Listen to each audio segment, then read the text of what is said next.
This video is from exam purpose view. तो आज हम लोग देखेंगे ब्लड प्रोडक्ट्स। तो जो ब्लड प्रोडक्ट्स होता है, जैसा मैंने आपको प्रीवियस वीडियो में बताया था, मेनली चार ही होता है, मगर अदर ब्लड प्रोडक्ट भी होते हैं, जैसे फैक्टर 8 हो गया। तो मेन जो होता है वो चार होता है। तो पहला क्या हो गया, पैक्ड रेड ब्लड सेल्स, जिसे PRBC भी कहते हैं। तो इसे हम 9 पॉइंट के अंदर देखेंगे। तो आप पॉइंट वाइज याद करिएगा, जिससे आपको एग्जाम में याद करने में हेल्प मिलेगा। तो फर्स्ट पॉइंट क्या है, when whole blood is centrifuged, red blood cells settle down and the platelet rich plasma remaining supernatant. तो ये सुपरनेटेंट क्या होता है, तो जो लिक्विड जो बच जाता है सॉलिड के ऊपर सेंट्रीफ्यूगेशन के बाद, उसको सुपरनेटेंट कहते हैं। तो वही है, यहाँ पे जो प्लेटलेट रिच प्लाज्मा होता है वो ऊपर सॉलिड के आ जाता है, जो नीचे सॉलिड क्या होता है, ये रेड ब्लड सेल। तो उसके बाद ये जो प्लेटलेट रिच प्लाज्मा है वो ट्रांसफर कर देते हैं अनदर बैग में, और ये जो रेड ब्लड सेल्स था इसे क्या बोलते हैं, सील कर देते हैं प्रिजर्वेशन के साथ, एक बैग में सील कर देते हैं। तीसरा पॉइंट क्या है, each bag of packed cells contains approximately 250 to 300 ml with a red cell concentration of 70%. Red cell transfusion is required for patient whose hemoglobin is less than 7 gram percent. फिर क्या है, red cells में भी लिकोडिप्लेटेड मतलब जिसमें WBC removed होगा, for use in patient requiring multiple transfusion to prevent development of antibodies to leukocyte.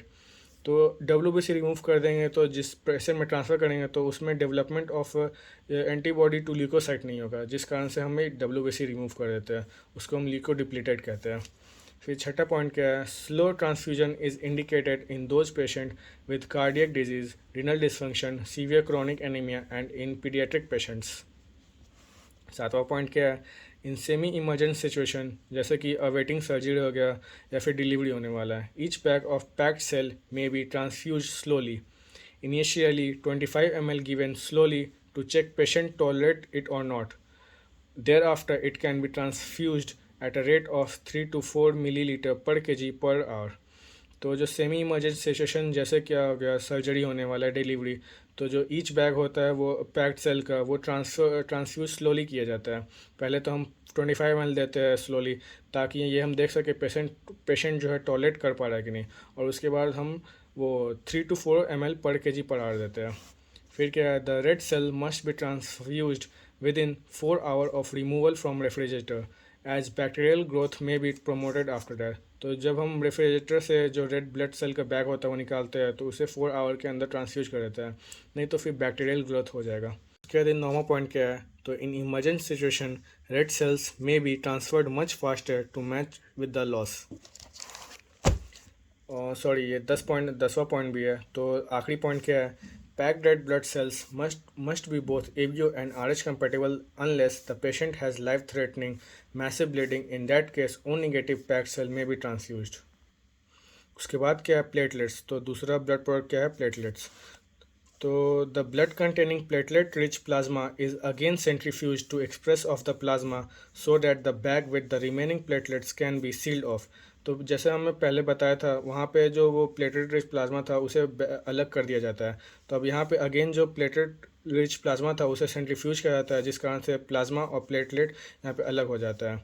Each unit 50 ml should contain at least 5.5 into 10 to the power 10 platelet concentration है, and each unit should elevate the platelet count by 5 to 10,000 cells per millimeter cube in 70 kg person.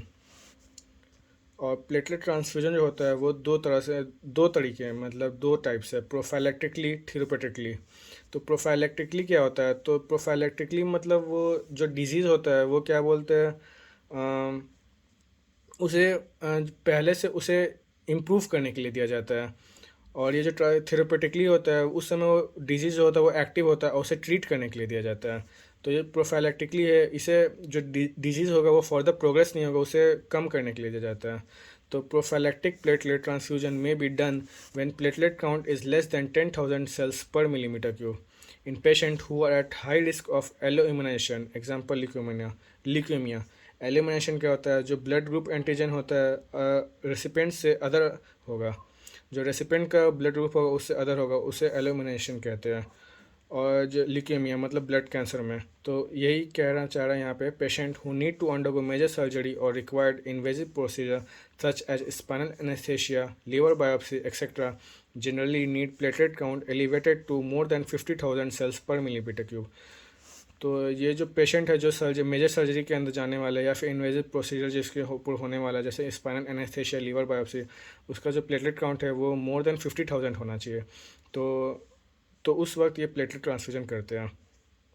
Patient who need major surgery like neuro surgery और ophthalmic surgery need the platelet raise to more than 1 lakh cells पर millimetre cube.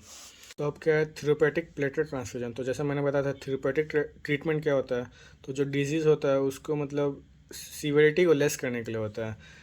तो therapeutic platelet transfusion is required in patient who are non thrombocytopenic and are actively bleeding. तो यहाँ देखिए disease active है तो bleeding हो रहा है तो प्लेटलेट काउंट कम होगा, तो यहाँ पर प्लेटलेट ट्रांसफ्यूजन का जरूरत पड़ेगा। तो प्लेटलेट ट्रांसफ्यूजन कब करेंगे, जब platelet count less than 50,000 cells पर मिलीमीटर क्यूब होगा। अब तीसरा क्या है, फ्रेश फ्रोजन प्लाज्मा। तो इसे 4 पॉइंट्स में देखेंगे। The remaining plasma 200 to 230 ml may be stored in a frozen form at -18 degrees Celsius for 1 year. Fresh frozen plasma transfusion is indicated in patients with prolonged INR more than 1.5 who are bleeding or required surgery. तो INR क्या होता है, तो ये international normalise ratio है। तो ये क्या होता है, ये एक ब्लड टेस्ट होता है जो इंडिकेट करता है ब्लड क्लॉटिंग को कितना टाइम लगेगा। तो it is administered in a dose of 10 to 20 ml per kg of body weight and must be ABO compatible. Fresh frozen plasma provides coagulation factor to those who are actively bleeding and those on warfarin, cryoprecipitate. तो fresh frozen plasma further treated to produce cryoprecipitate which is rich in fibrinogen. और दूसरा क्या है, transfusion of cryoprecipitate each bag contains 20 ml is indicated in patient with fibrinogen level less than 1 ग्राम%। अब storage of blood भी देख लेते हैं। तो क्या क्या होता है स्टोरेज ऑफ ब्लड में, प्रिजर्वेटिव्स कौन कौन से होते हैं। तो एसिड सिट्रेट डेक्सट्रोज होता है, जो इसका सर्वाइवल डेज क्या होता है 21 डेज होता है। Citrate phosphate dextrose 28 days, citrate phosphate dextrose adenine 35 days, सेलाइन adenine glucose mannitol 35 days. Thank you.